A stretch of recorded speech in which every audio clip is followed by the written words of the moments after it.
Hello friends, welcome to S B solution.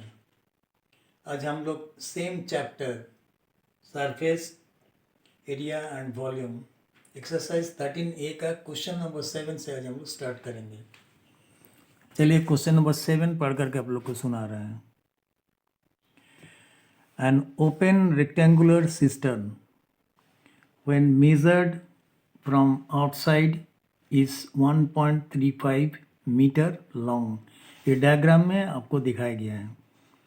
ये open cistern है, इसमें लेंथ शो कर रहा है 1.35 मीटर, जो क्वेश्चन में दिया हुआ है।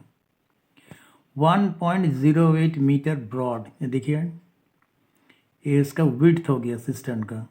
1.08 मीटर इतना विड्थ है एंड 90 सेंटीमीटर डीप, ये हो गया डेप्थ। एक्सटर्नल मेजरमेंट है, डेप्थ हो गया 90 सेंटीमीटर। ये तीनों डायमेंशन दिया हुआ है क्वेश्चन में। It is made up of iron, ये सिस्टम आयरन से तैयार किया गया है। विच इज़ 2.5 सेंटीमीटर थिक, या देखिए थिकनेस यहाँ पर दिखाई गया। Is the thickness of the system कितना है? 2.5 centimetre.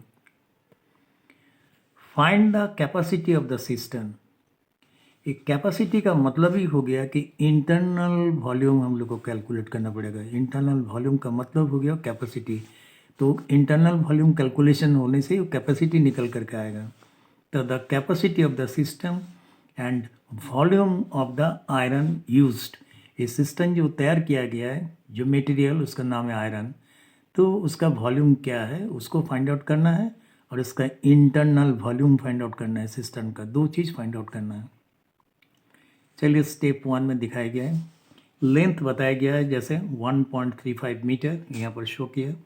Width 1.08 metre and depth 90 centimetre. इसका यूनिट अलग है, इसीलिए इसको मीटर में कन्वर्ट कर दिया गया। 90 centimetre that is 90 divided by 100, 0.9 metre. ये तीनों डायमेंशन हम लोग के पास आ गया। External volume of the system, system का एक्सटर्नल वॉल्यूम जब भी फाइंड आउट करेंगे तो तीनों डायमेंशन को मल्टीप्लाई करना पड़ेगा। That is length multiplied by width and multiplied by depth. ये तीनों की यहाँ मल्टीप्लाई किया गया, जो क्यूबिक मीटर में शो करेगा इसका यूनिट। तो तीनों को जब मल्टीप्लिकेशन किया गया तो 1.3122 क्यूबिक मीटर ये हो गया इसका external volume. that equal to 1.3122 multiplied by 100 cube. That means 1 metre equal to 100 centimetre. इसलिए इस वॉल्यूम को, इसका एक्सटर्नल वॉल्यूम को हम लोग कैलकुलेट किए हैं या ट्रांसफ़र किया गया है सेंटीमीटर क्यूब में। इसलिए 100 क्यूब से मल्टीप्लाई किया, because 1 metre is equal to 100 centimetre. So 1 metre cube that is equal to 100 cubic metre.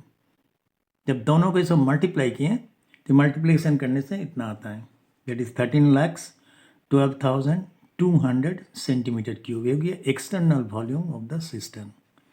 This step 1। Now step 2, capacity जब भी फाइंड आउट करना है तो इंटरनल डायमेंशन मेजर करना पड़ेगा, तभी जा करके कैपेसिटी आएगा बाहर निकल करके। तो इंटरनल डायमेंशन कैसे करके लिया जाएगा? Internal length of the system, ये जो एक्सटर्नल लेंथ यहाँ दिया हुआ है डायग्राम में, अगर हम लोग को इंटरनल लेंथ चाहिए, इसलिए एक्सटर्नल लेंथ से अगर 2 टाइम्स थिकनेस को अगर हम लोग अगर माइनस करते हैं तो फिर इंटरनल लेंथ निकल कर आएगा। तो यहाँ दिखाया गया 135 सेंटीमीटर है एक्सटर्नल लेंथ, और उससे जो है 2 बाई 2.5 सेंटीमीटर ये हो गया थिकनेस, इसीलिए 2 से मल्टीप्लाई किए, that is 135 minus 5, so 130 centimetre ये हो गया external internal length of the system. Similarly internal width, external width से 2 टाइम्स थिकनेस माइनस करना पड़ेगा। एक्सटर्नल विड्थ हो गया 108 सेंटीमीटर एंड दैट से माइनस किया गया है 2 times thickness, so 108 minus 5, that is 103 centimetre internal width. And internal depth, जब डेप्थ इंटरनल कैलकुलेट करेंगे तो एक्सटर्नल जो डेप्थ है 90 उससे 2.5 सेंटीमीटर माइनस कर देंगे, सो 87.5 सेंटीमीटर हो गया internal depth of the system.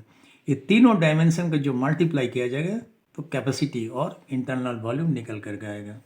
So capacity of the system that is equal to 130, ये चीज़ हो गया, multiplied by 103 this one, that multiplied by 87.5। तो तीनों को जब मल्टीप्लाई करते हैं तो 11,71,625 सेंटीमीटर क्यूब, ये हो गया कैपेसिटी और internal volume of the system. Step 3 में दिखाया जा रहा है। अभी हम लोग को क्या निकालना है कि what is the volume of the iron so used.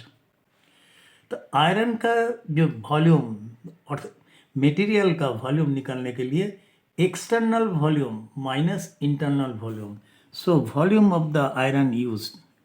External volume हम लोग ऑलरेडी कैलकुलेट किए थे 13,12,200, उसे माइनस करेंगे 11,71,625, इंटरनल वॉल्यूम। एक्सटर्नल वॉल्यूम से इंटरनल वॉल्यूम माइनस कर देंगे तो जो रिमेनिंग वॉल्यूम आएगा दैट इज 1,40,575 सेंटीमीटर क्यूब। ये हो गया क्या आयरन का वॉल्यूम। ये आंसर निकल गया। चलिए हम लोग दूसरा क्वेश्चन में चलते हैं। Question number 8, it is very very important question, very important, very very important question. हमेशा हम देखे हैं कि एग्जाम में आते रहता है। ध्यान से सुनिएगा इस क्वेश्चन को और ध्यानपूर्वक। ए रिवर 2 मीटर डीप, एक नदी है जिसका गहराई बताया गया है 2 मीटर एंड 45 मीटर वाइड, मतलब नदी का चौड़ाई बताया गया 45 metre, is flowing at the rate of 3 kilometre per hour. पानी जो बह रहा है नदी में उसका वेलोसिटी बताया गया है कि speed of the water, the running water, that is 3 kilometre per our.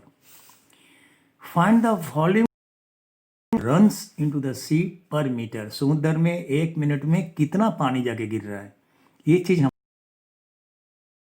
समुद्र में जो पानी वाटर जगह पे जो मिक्स हो रहा है, जो जाके मिल रहा है, that is the volume of the water और क्वांटिटी ऑफ द वाटर।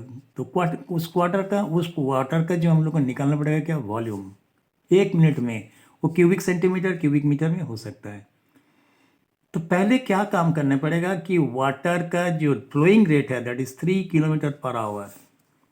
ये फ्लोइंग रेट, इसको किलोमीटर को कन्वर्ट करना पड़ेगा मीटर में, because 1 kilometre is equal to 1000 metre. So 1000 से इसको मल्टीप्लाई कीजिए 3 को, 3 मल्टीप्लाइड बाई 1000, ये आ गया मीटर में। एंड आवर को लाना पड़ेगा किसमें ना मिनट में। 1 hour is equal to 60 minute, so 60 से इसको डिवाइड करने से क्या होगा, ये कैंसलेशन जो होगा, so 50 metre per minute, this is the flowing rate of the water. ये चीज़ आया स्टेप 1 में। स्टेप 2 में चलिए कि volume of water runs into the sea per minute, 1 minute में समुद्र में कितना पानी जा रहा है, दैट इक्वल टू यहाँ लिखा गया है कि cross section area of the river multiplied by flowing rate. एक क्रॉस सेक्शन का मतलब समझ लीजिए, ये cross section area, cross section थोड़ी देर के लिए समझ लीजिए कि एक रिवर को जो है स्टैंडिंग वाटर मान लिया जाए कि पानी नहीं बह रहा है, तब कैसा लगेगा, वो एक सिस्टम का जैसा रहेगा रिवर। पानी को अगर रोक दिया जाए किसी कारण किसी चीज़ से, तो पानी खड़ा हो जाने से वो सिस्टम जैसा लगेगा देखने में वो रिवर। तो सिस्टम जब जैसा लगेगा तो उसका जो विड्थ होगा रिवर का, और विड्थ और मल्टीप्लाइड बाई डेप्थ, ये दोनों डायमेंशन को जब हम लोग मल्टीप्लाई करते हैं तो वो क्रॉस सेक्शन एरिया बताता है। ये चीज़, ये क्रॉस सेक्शन एरिया का मतलब ये है कि width of the river multiplied by depth. इसको अभी क्रॉस सेक्शन एरिया और इसको हम लोग जो मल्टीप्लाई करते हैं रिवर का फ्लोइंग रेट से, कितना फ्लो कर रहा है, तभी आ जाएगा उसका वॉल्यूम पर मिनट। तो ये आ गया cross section area that is 45 multiplied by 2, so much metre square, that multiplied by 50 metre per minute. ये हम लोग ऑलरेडी निकाला है फ्लोइंग रेट। ये दोनों को जो मल्टीप्लाई करते हैं तो यहाँ जाएगा 4500 मीटर क्यूब पर मिनट। इतना 1 मिनट में इतना क्यूबिक मीटर, 4500 क्यूबिक मीटर पानी समुद्र में जाके गिर रहा है। ये हो गया आंसर। अगर आप लोग को हम लोग का वीडियो अच्छा लगा तो प्लीज़ सब्सक्राइब कीजिएगा। Thank you.